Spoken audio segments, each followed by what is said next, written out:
Assalamualaikum warahmatullahi wabarakatuh. Saya Nurhayati Hasim. Saya Hazrizal Abdul Aziz. Kami dari Cyberjaya.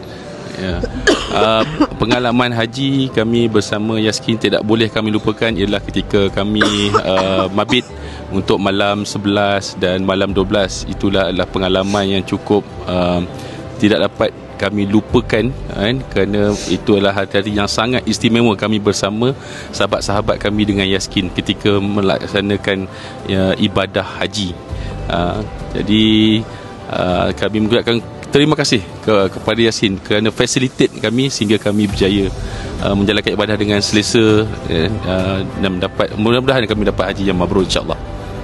Saya juga berasa sangat gembira dan berpuas hati, terutama sekali dengan pengisian yang diberikan oleh Mutawif, especially Ustaz Ahmad Salahuddin dan juga petugas-petugas yang lain.